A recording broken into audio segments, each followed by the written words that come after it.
The roots of the Republican Party reach back to Lincoln, but much has changed within the GOP. Welcome to Delmarva Today. This is Don Rush.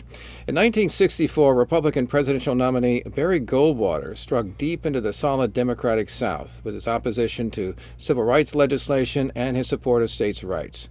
Ever since then, the GOP has been changing, leaving behind its once solid African-American voting bloc. So what has this change done to the party of Lincoln? With us on the phone this morning is Michael Laughlin. He's a political science professor at Salisbury University. Welcome to the program. Good morning, Don. So let's begin with Goldwater, because it seems to me that is sort of the turning point of this party in terms of its shift to the right and its viewing the formerly white segregationist South, the Dixiecrats as it were, as really stuff that which they could make a major party. Well, I think you see really there are two players here. There's, on the one hand, Goldwater and his supporters within the Republican Party, and of course Lyndon Johnson and the liberal wing of the Democratic Party, and Johnson strikes hard with supporting the civil rights movement, of course passing the 1964 Civil Rights Act, and then, of course, moving on beyond that to the 1965 Voting Rights Act. And then you have Goldwater, of course, who stands fast for states' rights. He votes against the Civil Rights Act of 1964. And in effect, then, the cleft is drawn here, and you see then the Democratic Party becoming a party which then maximizes the black community's vote, and the Republican Party now becomes the party, in effect, of the white South. So the solid South changes from the solid South voting Democratic now up to the present day, voting in favor of the Republican candidates and Republican Party. Well, one of the things that's really interesting, of course, is that there's the role of George Wallace, who actually played a significant role in the 1968 election. But Nixon himself looks at that Wallace vote and seems to be saying that's something I got to scoop up. And then we're talking about voters not only in the South but also in the North. Well, at this point, I think that part of what happens particularly with Nixon, I mean, Nixon is the one who picks up essentially the baton from Goldwater, is they strike a devil's bargain, because the new strategy that comes forward with the law and order is to exploit the racial divide within the country, and up until the very present, clearly with Trump is echoing this, in effect picking up a racist strategy to keep that racial tension hot, okay, in order to mobilize white voters who look to the past and not to the future. And what happens additionally, of course, is that in the 70s you pick up the constituency of the Christian right. I mean, I think what we find, so you have this combination of the essentially a nativist white South with the Christian right. Often these folks overlap, but also a corporate elite.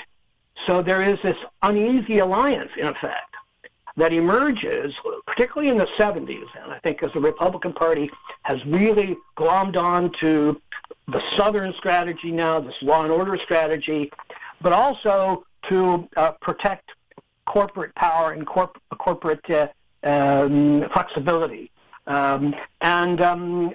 So that's what we have within. I mean, Donald Trump, in effect, is almost a natural exhibit of what we would expect the evolution of the Republican Party to become. So the Republican Party has, in effect, become an authoritarian party because they cling to an increasingly smaller part of the demographic and the electorate.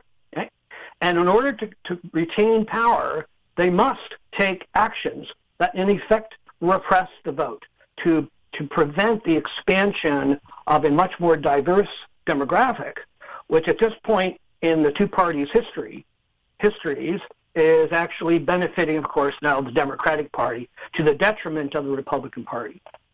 Before we leave the 1960s, one of the things that also struck me is that many of the whites who turned to the Republican Party were also reacting to the sort of cultural upheaval that we saw during the 1960s, obviously against the counterculture, but also against all the various movements, whether it's feminism or it's the civil rights movement, or obviously at the end there was a gay rights movement as well with the Stonewall. It does seem as if there's that reaction to that upheaval, which almost seems almost unique to the decade. Yes, I think, and again, the language that comes forward, of course, is the whole notion of the culture wars, and the culture wars really involve, when you get at the essence of them, this reaction to, in effect, egalitarian movements, more democratizing movements.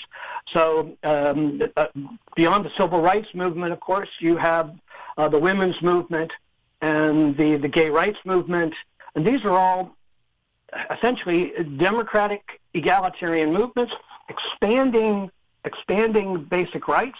Okay, and unfortunately for our society, we have this part of the white community essentially is reactionary against these wishes to restrain that kind of movement, and that clearly plays out early on with Nixon. And again, the Republican Party has become the party of the past, and in effect, then it's a reactionary development here. And again, if we listen to the hearings with Judge Barrett, the whole fear is that she may be part of the court that will try to reverse all of these advances, essentially, in egalitarian politics. I want to turn then now to Newt Gingrich, who obviously became the House Speaker after the 1994 election. But one of the things he engineered was this sort of scorched earth tactics. I mean, he began that against Jim Wright, who was the Democratic House Speaker in the 1980s, but he ramped them up, and it seems as if that is one of the keys to the Republican Party, not only getting to the White House, obviously, but taking control of Congress. For sure. And for a time, those kinds of tactics worked. And so that if you can maximize the turnout of that segment of the white community, and you can maximize the turnout of the Christian right, then for a certain time period, that is going to work in terms of the electorate. Unfortunately for that strategy, we are now moving towards essentially a majority-minority electorate, so that the black community, the black minority, plus the Hispanic community, plus the Asian community, and plus a certain percentage of the white community makes up, therefore, a larger electorate for Democrats. But it does seem to me that the tactics that Gingrich utilized, that they have now been ginned up to even be perhaps even more effective, at least on a temporary basis, with things like social media, which is something that Gingrich did not have in the 1990s. I mean, you get these memes out there, which we talk now about fake news, about misinformation, and so on. That's more easily spread than it was, in 1994. Absolutely, yes, and it has been effective. I mean, I think one of the reasons, again, why Donald Trump still has, in effect, a fighting chance is because of that capacity to mobilize those constituent parts of the electorate. I mean, the polling does indicate that there's greater enthusiasm for the Trump reelection than there is for the Biden challenge at this point.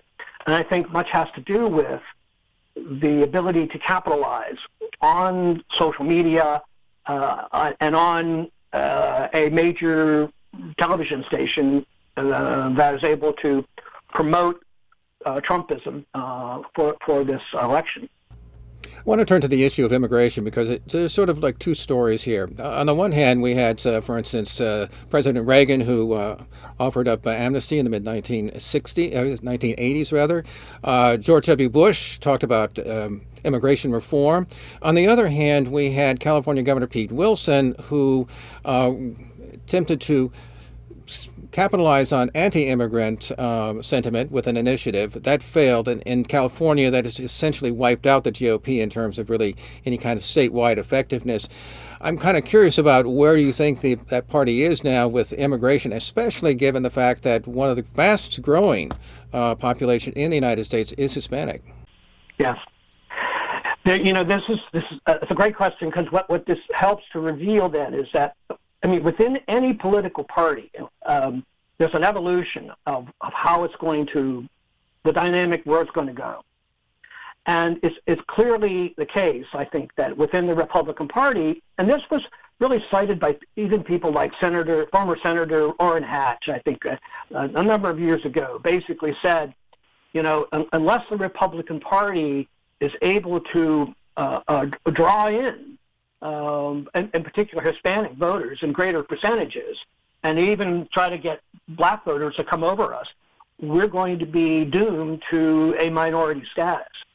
And so I think that at times you have seen, the Reagan case, I think, is an interesting one, because that was at least one proposal to try, in effect, to do that, to try to be more open to immigration, to be more welcoming. Even Jeb Bush, actually, in the 2016 election, was attempting to do that. But he was clearly beaten badly. So that the force within the Republican Party now, the dynamics within the Republican Party now has taken on a Trumpist, anti-immigrant, almost, really a xenophobic attitude towards immigration, not simply undocumented immigration, but even legal immigration. It's an amazing effort here. In the minute or so we have left, I want to turn to this idea that there are a lot of Trump supporters. They came out certainly in 2016 to overwhelm whatever establishment candidates there were.